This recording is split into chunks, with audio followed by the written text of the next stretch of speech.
Hey folks, Nathan here from Star Wars Beyond the Films and Cloud City Casino, a Star Wars gaming podcast, both of which can be found on StarWarsReport.com.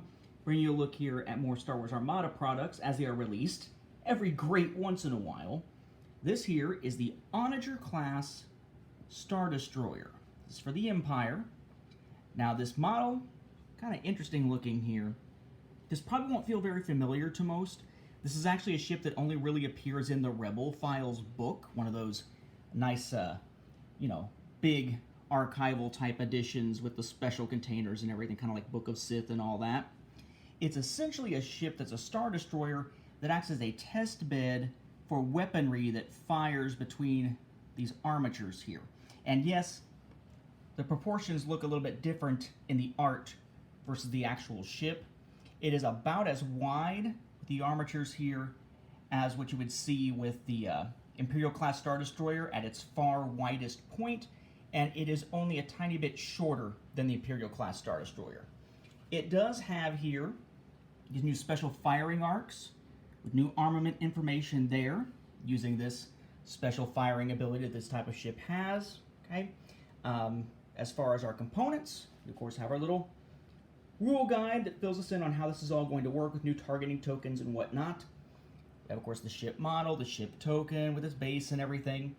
Our ship cards are two different types we can use here. The Onager-class Test Bed, notice to see them firing there, or the Onager-class Star Destroyer.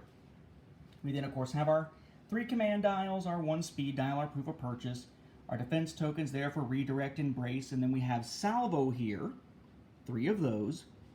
4 targeting tokens we're going to need here, red on one side and blue on the other. One with an Imperial symbol, the other one's 1, 2, and 3. Our raid tokens there for concentrate, fire, etc., etc., etc. And then we've got our upgrade cards that are going to let us actually use this thing.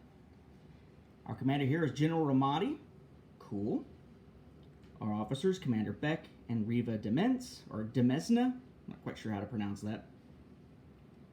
Okay, then we have our weapons team, local fire control ×2, and then gunnery chief Varnillion. Turbo laser, we have 2 copies of Heavy Fire Zone. Our offensive retrofit Flag Bridge. The new super weapon type of upgrade card here, we have Orbital Bombardment Particle Cannons and Super Heavy Composite Beam Turbo Lasers. They both use that ignition keyword.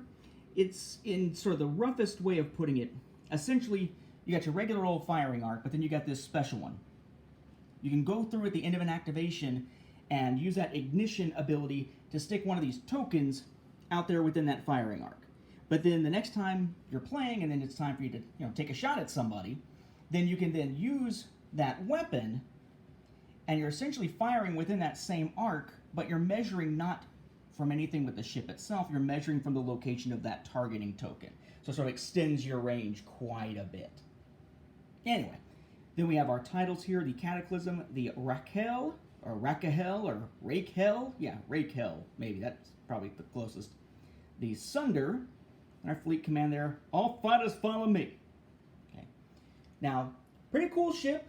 Nice to send something out that kind of looks like a super weapon that is a very mobile platform here onto your battlefield. That should be pretty cool to see in play. That said, because it is one of those larger ships here, though certainly not the largest ships for Armada, has a bit of a large price tag to go with it. This is a $60 ship for Star Wars Armada to add to your Imperial fleet.